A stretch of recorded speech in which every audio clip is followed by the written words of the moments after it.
Good morning, this is Miss Lally, and I have an abundance of tomatoes for my family of 4.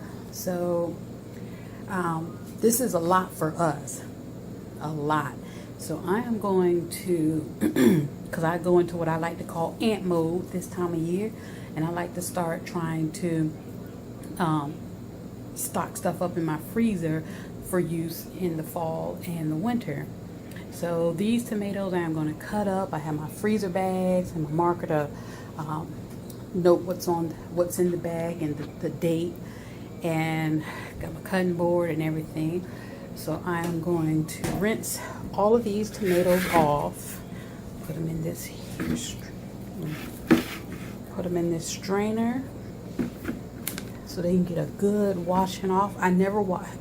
All of these tomatoes were sitting on my windowsill. I actually put them in I picked them the day that we left out of town, and bought them in the house so that they can ripen, because I didn't know what the weather was going to be like. Were we going to get rain? I didn't know, and I really didn't want these tomatoes to burst on the vine. So I bought them in, set them on my windowsill to let them turn to turn red, which I'm going to be doing with these also. So about to rinse these off. Get a good rinsing. And I watched a YouTube video of this lady. She was just showing how she dices up her tomatoes and puts them in the freezer bag so they can be frozen. But she said with freezing your tomatoes, you don't want to put more than what you use for a particular recipe. So if you needed 2 cups of tomatoes, only freeze that amount in your freezer bag. So I was like, that was a good tip, so I'm going to keep that in mind while I cut up these tomatoes so that they can go into the freezer. Alright, so I washed off my tomatoes, and now I'm going to go through and cut them up. These are beefsteak tomatoes that I will be freezing so that when I want some tomatoes from the summer, I can just go to my freezer and get them. So while I was doing this, I figured I'd sit down and chat. So me and my family went out of town for the weekend of July 20th, but we left out on the 19th, and we went to Alabama for a family reunion in Montgomery, Alabama. I always like going down to Alabama. I just think just going down south is really a beautiful experience. I love the scenery. I love hearing the people talk, and everyone's always pleasant. And our family reunion last year was in Huntsville, Alabama. So this year we went to Montgomery, had a great time, enjoyed myself in the house, and here comes the plane. Hold on. Okay, so went down south Alabama, had a great time. And then while we were down there, I think this started up on Sunday. We were heading to church, because on Fridays you have the meet and greet, Saturdays the banquet, then Sunday you go to church, and then fellowship afterwards. So on the way to church Sunday, I started getting this pain in my mouth. And years ago I had a wisdom tooth that broke off. Well, part of it broke off years ago, and I never got it dealt with because it wasn't giving me any problems. So, I'm like, if it's not, well, this was broke, but it wasn't giving me any problems, so I didn't feel the need to, have anything done with it. And it was like that for years. But in the past couple of years, I'd had some little flare-ups with my gums becoming inflamed around my wisdom tooth. And so for some reason on this particular time, this started up. it never fails when I start recording. The airplanes start flying. I don't even know. Maybe y'all can hear that, but it's kind of loud to me because I got the windows open because it's right nice outside. But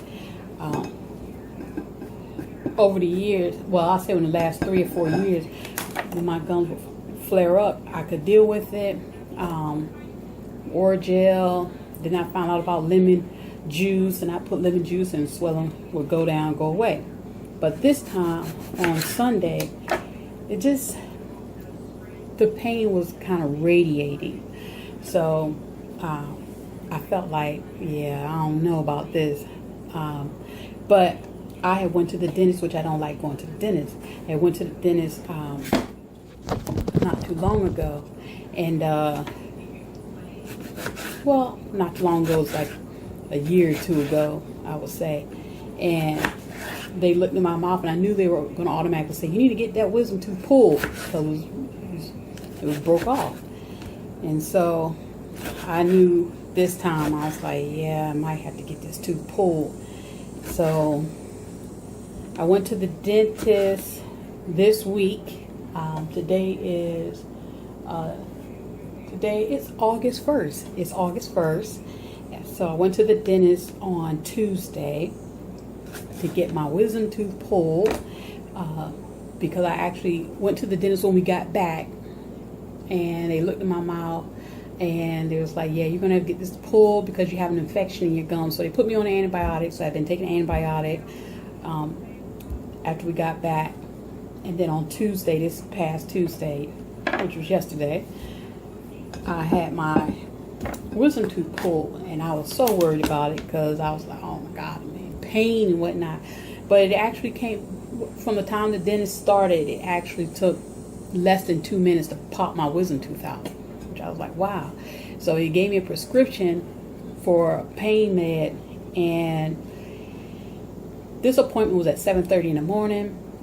I got my pain med from the drugstore probably around around 10, I guess, or almost 10, and still no pain. The numbing medication they put in my mouth hadn't worn off.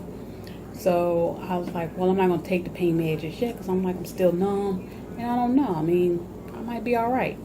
So I say maybe around 2 in the afternoon, almost 2, the the numbing agent started to wear off some, and I started to think, because I was feeling a little pain, and I was like, should I take the pain medication? Because if I don't, and this thing starts flaring up, I don't know if pain medication is going to calm me down in time.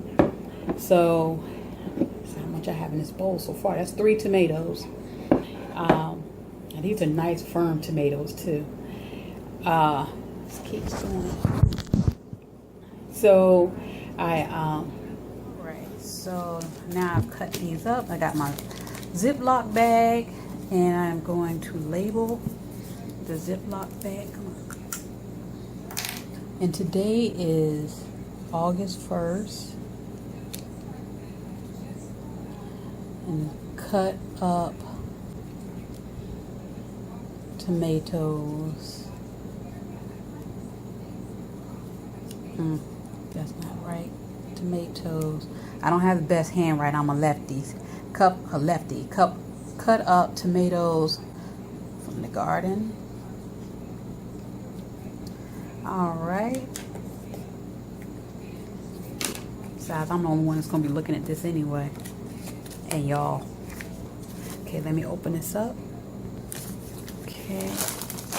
My mom taught me this when using the plastic bags, to fold them under like that, and then that way when you're putting your contents in here, you won't be getting it all on the opening of the bag right there, but it'll just go in here, and all of this is going to get closed up, so it'll be a lot more neater. Okay, so I just put them in there. I don't know how freezing is going to affect the taste of the tomato, but these tomatoes I'll be using in a cooked dish.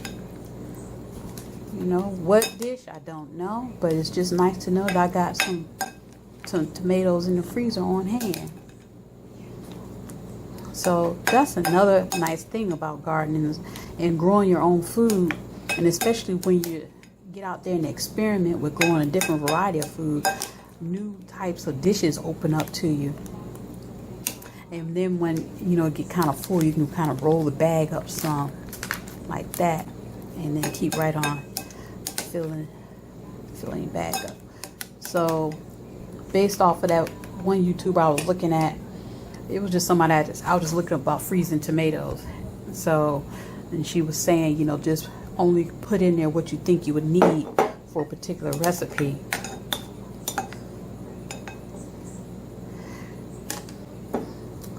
Get in there. Get in there. Okay.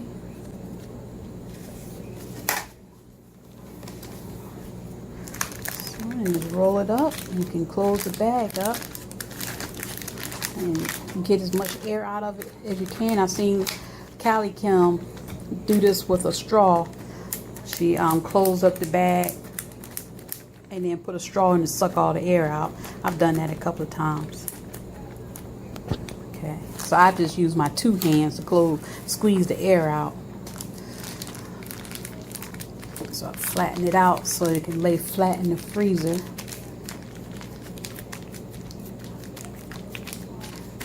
And there I have it. I have me some tomatoes that, for whatever dish I may come up with in the fall and the winter, I have me some fresh cut garden tomatoes that I grew that I can use. So this is great. And also with my peppers, hopefully my pepper plants, because I noticed that, well, for me in this climate, they do better when we're not dealing with extreme heat. So I am quite surprised that I got peppers out there. So those I've been taking off and eating them.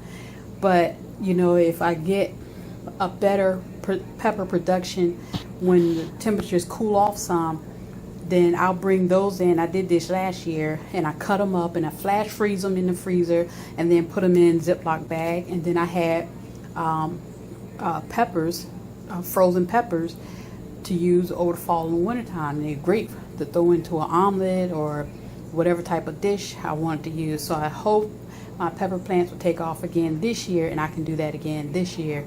Freeze some peppers. I cut them up, put them on the pan, flash froze them, took them out, and then put them in the plastic bag, already frozen, and they were ready to use.